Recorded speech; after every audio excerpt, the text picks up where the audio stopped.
का यह वीडियो अंतर्राष्ट्रीय कीर्ति के चित्रकार प्राध्यापक श्रीमान चंद्रकांत चन्ने सर और उनके बसोली को समर्पित है। कोलकाता के शांति निकेतन में बाल चित्रकला यानी चाइल्ड आर्ट इस विषय में पीएचडी हासिल की। उन्होंने बाल चित्रकला को मुक्त वातावरण में बच्चों तक पहुंचाने का एक मार्ग महाराष्ट्र के नागपुर शहर में निर्माण किया, जिसका नाम रखा बसोली। आज प्राध्यापक चन्ने सर की बसोली 50 सालों की हुई है। आज तक लाखों बालकों ने बसोली के माध्यम से मुक्त वातावरण में कला के माध्यमों से अपने जीवन को एक समृद्धशाली आयाम दिया है। आइए गुरुदेव रविंद्रनाथ टैगोर के बहुआयामी और अद्भुत कला जीवन को इस वीडियो के माध्यम से गुरुदेव की 165वीं जयंती के शुभ अवसर पर याद करते हैं। शीत की इन लहरों में जा बहती ठंडी धार, मंद चमक के साथ खिला एक कमल फूल का सुंदर उपहार। ओस की ताजा बूंदे नाचती जैसे हीरे हो अनमोल, भोर की उस उजास में गूंजने लगे स्वर्गीय नजारों के बोल। हम गुरुदेव रविंद्रनाथ टैगोर के जीवन और उनकी रचनाओं को देखते हैं, हमें हर बार एक नए विस्मय का अनुभव होता है। गुरुदेव की कविताएं, चित्र और संगीत उन चमकती ओस की बूंदों के समान है, जिनमें से प्रत्येक सार्वभौमिक सत्य और भावनाओं के एक मनमोहक संसार को प्रतिबिंबित करती है। साहित्य में नोबेल पुरस्कार जीतने वाले पहले गैर यूरोपियन रविंद्रनाथ टैगोर एक बहुश्रुत यानी पॉलीमैथ थे।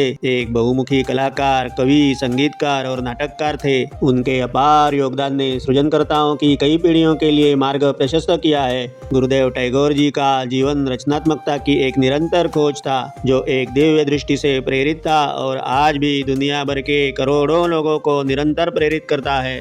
गुरुदेव रविंद्रनाथ टैगोर विश्व इतिहास की सबसे श्रद्धेय हस्तियों में से एक है। 7 मई 1861 को तब के कलकत्ता यानी अब के कोलकाता में जन्मे रविंद्रनाथ बंगाल पुनर्जागरण के प्रमुख नेता श्री देवेंद्रनाथ टैगोर के सबसे छोटे पुत्र थे। उनके पिता, जो एक दार्शनिक और धार्मिक सुधारक थे, जिनका उनके पालन पोषण पर गहरा प्रभाव पड़ा। सर्वांगीण शिक्षा में विश्वास रखते हुए उनके पिता ने छोटी उम्र में ही रविंद्रनाथ को साहित्य, संगीत और उपनिषदों की आध्यात्मिकता से परिचित कराया। बाल रविंद्रनाथ का बचपन एक समृद्ध सांस्कृतिक परिवेश में बीता था।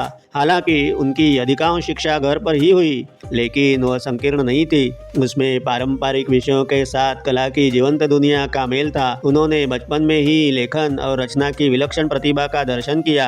उनकी प्रारंभिक कृतियों में प्रकृति और मानवीय भावनाओं की जटिलताओं के प्रति गहरी संवेदनशीलता दिखाई दी। गुरुदेव की साहित्य यात्रा किशोरावस्था में ही गंभीरता से शुरू हो गई थी। 8 वर्ष की आयु में उन्होंने अपनी पहली कविता अभिलाषा लिखी। 16 वर्ष की आयु तक उन्होंने भानु सिंह उपनाम से कविताओं का एक बड़ा संग्रह प्रकाशित किया, जिसमें भाषा पर उनकी ऐसी पकड़ दिखी कि उन्हें तुरंत एक उभरते हुए सितारे के रूप में पहचान मिली। जब उनके परिवार ने उन्हें 1870 के दशक के उत्तरार्ध में कानून की पढ़ाई के लिए इंग्लैंड भेजा था, लेकिन टैगोर जी का मन साहित्य में ही रमा रहा।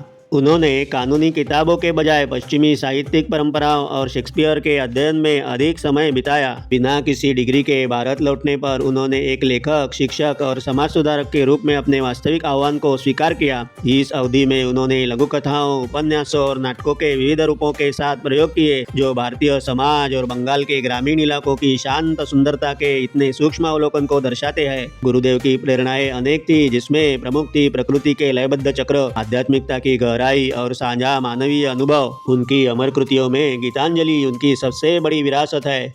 1910 में प्रकाशित और अंग्रेजी में अनुवादित इस कृति ने उन्हें 1913 में नोबेल पुरस्कार दिलाया। गीतांजलि की कविताएं गहरी, संवेदनशील, ताजी और सुंदर गुणवत्ता से ओतप्रोत है, जो परमात्मा के साथ एक प्रत्यक्ष रहस्यमय संबंध को दर्शाती है। गुरुदेव की दृष्टि लिखित शब्दों से कहीं आगे तक फैली हुई थी। वे ऐसे एक दूरदर्शी शिक्षाविद थे, जिन्होंने पारंपरिक कक्षाओं को प्रतिबंधात्मक माना, जिसे उन्होंने पिंजरे में पक्षी का मॉडल कहा। 1901 में ही उन्होंने पश्चिम बंगाल के बोलपुर के पास शांति निकेतन स्कूल की स्थापना की। उनका दर्शन वन विद्यालयों यानी फॉरेस्ट स्कूल में निहित था, प्रकृति के साथ सामंजस्य बिठाकर निसर्ग के बीच ही सीखना। उनका मानना था कि शिक्षा को संगीत, कला और खुले वातावरण में चर्चा के माध्यम से मन, शरीर और आत्मा का पोषण करना चाहिए।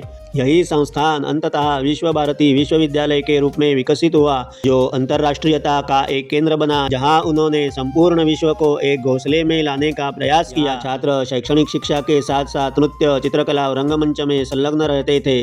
गुरुदेव ने बदलते मौसमों का उत्सव मनाने के लिए पौष मेला और बसंत उत्सव जैसे त्योहारों की शुरुआत की, जिससे सामुदायिक भावना और प्रकृति के प्रति प्रेम को बढ़ावा मिला। हालांकि 1915 में ब्रिटिश सरकार द्वारा उन्हें नाइटहुड यानी सर की उपाधि दी गई थी, लेकिन 1919 में जलियांवाला बाग हत्याकांड के विरोध में उन्होंने साहसपूर्वक इस पदवी का त्याग कर दिया। उनका राजनीतिक योगदान अद्वितीय था। उन्होंने भारतीय स्वतंत्रता आंदोलन को आध्यात्मिक और बौद्धिक आधार प्रदान किया। विशेष बात यह है कि वे एकमात्र ऐसे कवि हैं जिन्होंने दो देशों के राष्ट्रगान लिखे हैं, भारत के लिए जनगण मन और बांग्लादेश के लिए आमार सोनार बांग्ला।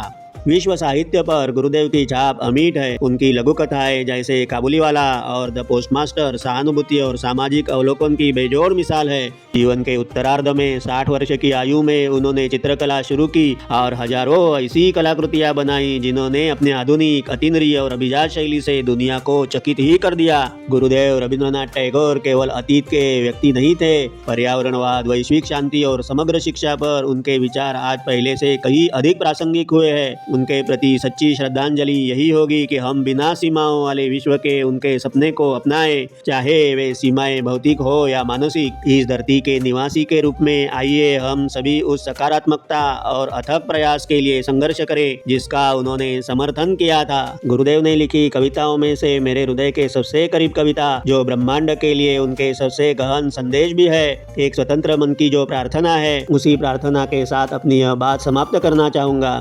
उनकी मूल अंग्रेजी कविता है Where the mind is without fear and the head is held high, where knowledge is free, where the world has not been broken up into fragments by narrow domestic walls, where words comes out from the depth of truth, where tireless striving stretches its arm towards perfection, where the clear stream of reason has not lost its way into the dreary desert sand of dead habit, where the mind is led forward by thee into ever winding through an action, into that heaven of freedom, my father, let my country away। इसी का मैंने भाषांतरण किया है। जहाँ मन भयमुक्त हो और मस्तक गर्व से ऊंचा हो, जहाँ ज्ञान बंधनों से मुक्त हो, जहाँ मन की दीवारों ने दुनिया को टुकड़ों में न तोड़ा हो, जहाँ शब्द सत्य की गहराई से निकलते हो, जहाँ तक प्रयास पूर्णता की ओर अपनी भुजाएं फैलाते हो, जहाँ तर्क की निर्मल धाराएं मृत आदतों के मरुस्थल की रेत में अपनी राह न खो बैठी हो, जहाँ मन सदैव विशाल होते विचार और कर्म में तेरे द्वारा आगे बढ़ाया जाए। स्वतंत्रता के उस स्वर्ग में हे मेरे परमपिता, मेरे देश को जागृत होने दो।